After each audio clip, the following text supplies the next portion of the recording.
नमस्कार, कृष्णा बिल्डकॉन फॅमिलीमध्ये आपलं स्वागत आहे। आपण ज्या दिशेकडे चाललोय तो एक हमारा घरचा प्रोजेक्ट। हमारा घर म्हणजे सबका घर, तुम्हारा घर, हमारा घर, सबका घर। आज ही संकल्पना मुळातच अशी निर्माण झाली आहे की ज्या धगधगीच्या मुंबई आणि ठाण्यासारख्या शहरांमध्ये श्वास घ्यायला अगदी जागा नाहीये आणि उच्चभ्रू लोकांसाठी जी घरं बांधली गेलेली आहेत, मिनिमम 1 करोड, 2 करोड, 3 करोड, आणि आता करोडची भाषा तर कधी कधी काय समजतच नाहीये। ही घरं आहेत तयार, घरात घेणारेही तयार आहेत, पण ती फक्त 10% लोक, उरलेल्या 90% लोकांचा कोणी विचारही करत नाहीत। अगदी स्वस्तात स्वस्त घर म्हणजे ठाण्यामध्ये 50 लाखाला घर, आणि मुंबईमध्ये तर विचारूच नका। म्हणजे ठाणं असं जुळं शहर मुंबईचं होतं ते आता मुंबईकरांसाठी राहिलंच नाहीये। सर्वसामान्य जनता शोधते माझं घर कधी होईल, माझ्या घराचे छप्पर निवारा कधी होईल, आणि म्हणूनच कल्याण आणि पुढे लोक धावायला लागले आहेत। पण कल्याण आणि भिवंडी शहरं सुद्धा आता ठाण्याला कॉम्पिटिशन करायला लागलेली आहे। तिथे सुद्धा 30-35 लाखाच्या खाली घरं नाही आहेत, अगदी थेट बदलापूरपर्यंत। आणि मग ज्यांची आज आमदनी महिन्याला 5 ते 10 हजार रुपये आहे, त्यांना कसं शक्य होईल हा विचार कोणाला करायला वेळच नाही। म्हणूनच कृष्णा बिल्डकॉन आज तुम्ही माझ्यासोबत येत आहात। हे जे ठिकाण आहे, हे ठिकाण असं ठिकाण आहे की उद्याचं शहर, जुळं शहर, मुंबईचं शहर। आज त्याला आम्ही अप्पर ठाणे म्हणतो, कारण आपण ठाणं सोडून कल्याणच्या दिशेने आता पुढे निघालेलो आहोत। ज्या रोडनी चाललो आहेत हा नाशिक NH4 हायवे, हा 4 लेन हायवे आहे, आणि याच्या बाजूला कनेक्टिव्हिटी म्हटलं तर पॅरलल रेल्वे सुद्धा चाललेली आहे, जी लोकल रेल्वे आहे। आज हे शहर विकसित होण्याच्या ज्या मार्गावर लागतं आवश्यक गोष्टी, जी वाहतूकची साधना ज्याला कनेक्टिव्हिटी म्हणतो, ती बाय रेल आणि रोड या दोन्हीही विस्थापित आहे। आज दोन्ही बाजूला तुम्ही बघता पाण्याच्या लाईन ज्या चाललेल्या आहेत, वॉटर लाईन्स, ज्या पाईपलाईन चालल्या आहेत, या भातसा डॅमनी येणारं पाणी जे मुंबई आणि ठाण्याला आणि अख्ख्या मुंबईला जे जीवनदानी आहे, पाणी वाहत आहे, ती लाईन येणारे जे पाणी येत आहे ते भातसा डॅम सुद्धा त्या शहापूर तालुक्यामध्ये आहे। अशा शहापूर तालुक्यामध्ये तानसा, वैतरणा आणि भातसा असे कैक डॅम आलेले आहेत, आणि त्या शहराला आज पाणी, जिथे चोंडासारखा जलविद्युत प्रकल्प सुद्धा उपलब्ध आहे, म्हणजे वीज, आणि आपण जातोय तर रस्ता आणि रेल्वे या अत्याधुनिक सुविधांनी असलेले जोडलेले शहर आज खरोखरच आपल्याला माहिती नाही, आणि ते दाखवण्याचं काम कृष्णा बिल्डकॉन करते। त्याच्या पुढे गेलो की नाशिकसाठी एक मोठं आज खरोखरच शहर उदयास आलेलं आहे। मग नाशिक आणि ठाणं, मुंबई ठाण्याच्या मधलं शहर, खरोखर 2 भावांच्या मधलं शहर असतं ना, ते खूप मोठी प्रगती करून जाणार आहे। याला रस्ता, रेल्वे, पाणी, वीज कसलीच कमतरता नाही, आणि सर्वात मोठं निसर्गाचं वरदान असं आहे की ह्या शहराला आजूबाजूची असलेली ग्रीनरी, कारण कुठलंही केमिकल झोन नाही आहे, कारण रिझर्वायर्स, पाण्याचे तलाव तिथे असल्यामुळे शासनाने तर बंदीच घातली, कुठलेही केमिकल प्लांट तिथे येणार नाही आहे। आज तुम्ही जर खोपोलीपर्यंत गेलात, पनवेलपर्यंत गेलात, पेनला, तर सगळे आज केमिकल प्लांट आहेत। मला माहिती नाही तिथे जर तुम्ही शास्त्रज्ञांना विचारलं तर किती प्रकारचा तो वायू त्याच्या हवेमध्ये मिक्स होताना आपल्या श्वासावाटे फुफ्फुसात जातोय, आणि निरनिराळे जे रोग माणसाला होतात आहे ते हवा शुद्ध नसल्यामुळे, पाणी शुद्ध नसल्यामुळे, अन्न शुद्ध नसल्यामुळे। पण हे सर्व तुम्हाला शहापूरमध्ये शुद्ध हवा, शुद्ध पाणी आणि शुद्ध सगळं काही गोष्टी मिळणार आहेत। खरोखर तुम्ही बघाल जी निसर्ग, जी पीस म्हणतो, शांतता जी मेंदूला लागते, कुठल्याही गाड्यांचा आवाज नाही, हॉर्नचा आवाज नाही आहे, कुठला कर्कश गोंधळ नाही आहे, आणि हे सर्व तुम्हाला शहापूरमध्ये मिळणार आहे। आणि हे शहापूर खरोखरच उद्याचं ड्रीम डेस्टिनेशन होणार आहे, सर्वसामान्य माणसासाठी नाही तर सर्वसामान्य आणि असामान्य माणसासाठी सुद्धा। याला एक वीकेंड म्हणून लोक होम म्हणून बघतात आहे, पण आम्ही याला रेग्युलर होम म्हणून दर्जा देण्याचा प्रयत्न करतोय। आम्ही आज जे काही अल्प उत्पन्न गट आहे, लोअर इन्कम ग्रुप आहे, किंवा जो मध्यमवर्गीय ग्रुप आहे, किंवा हायर इन्कम ग्रुप आहे, एकदा येऊन तर बघा शहापूरमध्ये। अरे यायला आणि जायला काहीच आमचं हे नाही, आम्ही तुम्हाला फ्री आणतो आणि फ्री नेतो। या आपल्या बिल्डकॉनचं, कृष्णा बिल्डकॉनचं वैशिष्ट्य आहे। तुम्ही या बघा एकदा हे शहर कसं वसतंय ते। या शहरामध्ये आज ते शैक्षणिक हब झालं आहे, तिथे इंजिनिअरिंग कॉलेज, मेडिकल कॉलेज, सर्व प्रकारच्या कॉलेज आज इथे आले आहेत। जोंधळेकर कॉलेजसारखं नामांकित कॉलेज आहे, अण्णामुराई कॉलेज आहेत, म्हणजे आज हे एज्युकेशन हब होत चाललं आहे। त्याचबरोबर जर तुम्ही दृष्टीने पाहिलंच त्या चारी बाजूला या शहराच्या वेढलेलं जे काही आज जी काही डेव्हलपमेंट चाललेली आहे ती अप्रतिम वेगाने चालली आहे. 10 वर्षापूर्वीचं शहर आणि 10 वर्षांनंतरचं शहर आणि 10 वर्ष पुढे घेणारं शहर, त्याचं जर व्हिजन पाहिलं तुम्ही तर तुम्हाला कळेल या शहराची किती पोटेन्शियल आहे. कित्येक जण विचारतात की कुठे आलं आहे हे शहापूर. सगळ्यांना माहिती आहे की शहापूर आणि त्यातला पूर म्हटलं की कोणा वाटतं सोलापूर, कोल्हापूर वगैरे अशातला पार्ट असेल. पण शहापूर म्हणजेच आसनगाव. आसनगाव रेल्वे स्टेशन आणि शहापूर एकच ठिकाण आहे. पण लोकांना शहापूर हे नाव माहीत झालं तर आसनगाव हे लोकांना जास्त प्रचलित झालं नव्हतं. आज तुम्ही आम्ही मुंबईतले लोक, ठाण्यातले लोक बऱ्याच वेळा साईबाबांच्या दर्शनासाठी शिर्डीला जातो आणि शिर्डीला जाताना वाटेत जे एक मिळतं ठिकाण ते शहापूर आहे. त्याला आसनगाव स्टेशनही जंक्शन लागतं. कसारा रेल्वे आणि आसनगाव रेल्वे, लोकल रेल्वे ही या वाटेवरून जाते. आज दिवसाला जवळजवळ 48 लोकल्स इथून जातात आपल्याकडे. आणि आज तुम्हाला माहिती आहे की इथे सर्व सुविधा, आज सांगलीसारखं रिसॉर्ट आहे, आज तुम्हाला पेट्रोल पंप्स आहेत, हायवे एकदम नीट अँड क्लीन हायवे आहे की जिथून प्रवास पूर्वी जो 2 तास लागायचे आता तर फक्त 40 मिनिटातला प्रवास होतोय. दोन्ही रस्त्याच्या हायवेच्या बाजूला अगदी जी न्यू डेव्हलपमेंट दिसते आहे ती डेव्हलपमेंट अगदी स्पीडनी चाललेली डेव्हलपमेंट आहे. आज नामांकित टाटा हाऊसिंग सारखे प्रोजेक्ट, आज चांगल्या ब्रँडेड प्रोजेक्ट शहापूरला आलेले आहेत, साकारलेले आहेत. ज्यावेळी बिग ब्रँड येतात ते काहीतरी विजन ठेवून येतात आणि हे बिग ब्रँड आज लवकरच तुम्हाला शहापूरमध्ये मोठ्या सुविधा देणार आहेत. आज कोणी विचार नसा केला, शहापूर ही डिस्टन्स ठाण्यापासून फक्त 40 किलोमीटर, 42 किलोमीटर ते आहे हायवेनी. मग 42 किलोमीटरवर म्हणजे काय, आज आमच्या देशात चर्चा व्हायला लागल्या bullet train, speed train, metro railway, mono railway, हे सगळे प्रकार आम्ही फक्त परदेशात बघत होतो. पण शक्यतो आज आमच्या देशात मुंबईसारख्या शहरात साकारलेले आहेत. विचार करा जरा काही गोष्टीचा.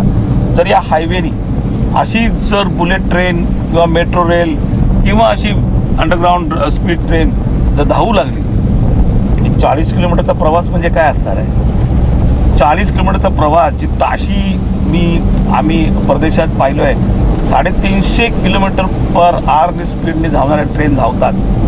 आज 350 सोडा, आज 160 किलोमीटर पर आवर चालणारी ट्रेन आज आपल्या देशात धावली आहे अगदी दिल्ली टू आग्रा. तर 160 किलोमीटर स्पीड जरी ट्रेन धावणारी असेल किंवा 100 किलोमीटर धावणारी स्पीड ट्रेन असेल तर एका तासात 100 किलोमीटर. मी सांगितलंय फक्त 40 किलोमीटर आपलं शहापूर आहे, म्हणजे किती, फक्त अर्ध्या तासात.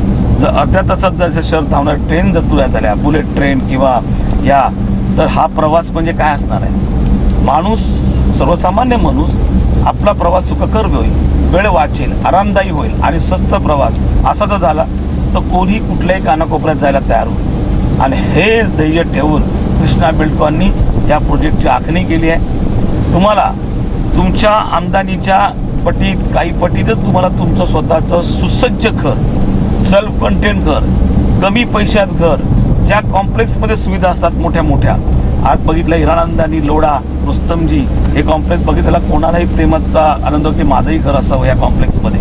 का असावं, तर तिथे असणारं क्लब हाऊस, तिथे असणारं स्विमिंग पूल, तिथे असणारं शॉपिंग, तिथे असणारं प्लेग्राऊंड, तिथे असणारं सुविधा आपल्याला मनाला मोहित करतात, आकर्षित करतात. आणि ह्या सर्व सुविधा आम्ही आमच्या कॉम्प्लेक्समध्ये देत आहोत.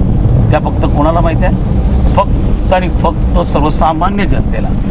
ज्यांची कुवत 50 लाख देण्याची नाही आहे, ज्यांची कुवत 25 लाख देण्याची नाही आहे, ज्यांची कुवत 15 लाखही देण्याची नाही आहे, अशा लोकांना आपण फक्त आणि फक्त 3,95,000 पुढे आपण घरं देणार आहोत. आणि अशा सुसज्ज लोकांचं, सुसज्ज सोयीने युक्त, ज्याच्यात शाळा आहे, ज्याच्यात हॉस्पिटल आहे, ज्याच्यात मार्केट आहे, ज्याच्यात सगळ्या सिक्युरिटी आहे, सगळी घरामध्ये अगदी 24 तास नळाला पाणी आहे, तुमच्या टॉयलेट बाथरूम्स आहेत, तुम्हाला किचन आहे, तुम्हाला चांगला शेजार आहे, तुम्हाला सोसायटीला कंपाऊंड आहे, तुम्हाला सिक्युरिटी आहे, तुम्हाला रोड आहे, तुम्हाला पार्किंग आहे, तुम्हाला प्लेग्राऊंड आहे, तुम्हाला क्लब हाऊस आहे, तुम्हाला स्विमिंग पूल आहे, तुम्हाला मंदिर आहे, तुम्हाला काय नाही आहे मिळणार आहे आणि फक्त अल्पशा किमतीत.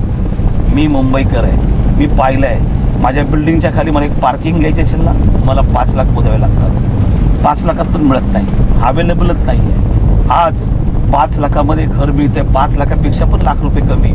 तर विचार करा काय आहे किंमत. एक सुंदर कुटुंब सुंदर ज्या सुसोयीने राहिलं तर त्यांचे पुढच्या पिढ्या त्यांना दुवा देतील. प्रगती तर माणसाची होतच असते, पण हे घर नाही आहे. हे घर एक खरोखरच स्वर्ग, माझ्या सर्वसामान्य लोकांसाठी स्वर्ग सुख असेल. आणि हे जर तुम्ही आता प्रवास आपण सुरू करतोय, बोलता बोलता आपण तिथपर्यंत पोहोचतोय आणि हे जेव्हा कळतंय लोकांना, तेव्हा लोकांसाठी सर्व सुविधा खरोखर पर्वणीय आहे आणि सुवर्ण संधीचा फायदा आपल्या सर्वांनी घ्यावा अशी माझी तरी इच्छा आहे. आपण या दृष्टीने आता आपण प्रवास करूया. ज्या स्वप्न जे विजन आम्ही पाहिलं गेल्या 10 वर्षापूर्वी, ज्या शहापूरचं किंवा ज्या आम्ही सांगतोय त्या रोडचं, ते रोडसुद्धा त्या क्वालिटीचे नव्हते. आज हे रोड अतिशय चांगल्या क्वालिटीचे रोड झाले. भले इथे टोल नाके बसले असतील, पण सुविधा लोक द्यायला, टोलला पैसे द्यायला काकू करत नाहीत. कारण का माहिती आहे, सुविधा मिळायला लागल्यात. आज सुविधा मिळायला लागल्यात तर लोक कुठलाही टॅक्स रिटर्न करतात आणि आज तो टॅक्स लोक पे करून जर आनंदाने प्रवास करत असेल तर काय वाईट आहे. लक्षात ठेवा. मला असं वाटतंय की ही सर्व गोष्ट आपण सर्वांनी स्वीकारून पुढच्या पिढीला योगदान असणारा प्रोजेक्ट करायचा आहे. आपण जाऊया तर या प्रवासाला निघूया. मी मधुकर पडवळ एवढंच सांगतो तुम्हाला की या गोष्टीचं मी म्हणत नाही की नुसतं स्वतःला राहण्यासाठी घर घ्या.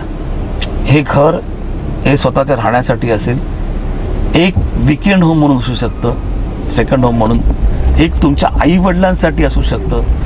उतार वयात आईवडिलांना ना कटकट आणि म्हणतात ना की दगदग नको असते, शुद्ध हवा हवी असते. एकदम त्या लोकांना त्यावेळी आपल्या गावाकडची आठवण यायला लागते. मी गावी जातो, रिटायरमेंटचं लाईफ मी निसर्गात जगतो, मला शांतता हवी आहे, शुद्ध हवा असेल, त्यांचं आयुष्य 5-10 वर्षांनी वाढू शकतं. जर तुम्ही तर आजूबाजूला पाहिलं जी ग्रीनरी आहे, जे सौंदर्य आहे निसर्गाचं पाहिलं तर नक्कीच तुमच्या आईवडिलांना ही गोष्ट आवडणार. तुमचे आईवडील म्हणतील, बाबा रे तू मला हे घर घेऊन दे आणि शनिवार रविवार तू माझ्याकडे राहायला ये, तुमच्या मुलाबाळांना घेऊन, नातवंडांना घेऊन. मग शनिवार रविवारी तुम्ही आईवडिलांना वृद्धाश्रमात ठेवण्यापेक्षा मित्रांनो तुमच्या आईवडिलांना या घरकुलात ठेवा. आमच्या या कृष्णा बिल्डकॉनच्या हमारा घरमध्ये ठेवा. ते नुसतेच सुखी नाही, सुरक्षित असतील. तुम्हाला कधी गरज लागली तर मोबाईलच्या रेंजमध्ये असतील. तुम्ही अर्ध्या तासात त्यांच्या मदतीला पोहोचू शकता.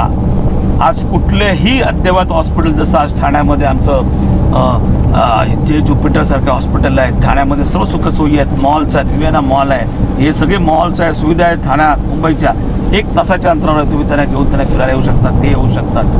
म्हणून जो कुठल्या तरी वृद्धाश्रमाला 2 लाख 3 लाख रुपये देण्यापेक्षा तुम्ही स्वतःचं घर त्यांच्या नावे घेऊन ते ठेवा. भविष्यात त्याची इन्व्हेस्टमेंट म्हणून तुम्हाला मिळेल. आज जे आम्ही देतोय 3.5 लाखापासूनची घरं, हे 2 वर्षांनी त्याचे 7 लाख नाही 10 लाख सुद्धा होऊन आलेले असते. हे कसं हे तुम्हाला मी तुम्हाला दाखवणारच आहे. आज कित्येक लोक मला विचारतात की या घराची जी काही व्यवस्था आहे ती कायदेशीर आहे का. आज कायदेशीर व्यवस्था म्हटल्यानंतर लोकांना मग ठीक आहे ते सगळं बेकायदेशीर उभं राहतं का. तर हो, ठाणा शहराचा काही भाग, पूर्वेकडील भाग किंवा काही भाग विना परमिशन इलिगल रीतीने उभा राहिला आणि मग बदनामीचा कळस ठप्पा पडायला लागला.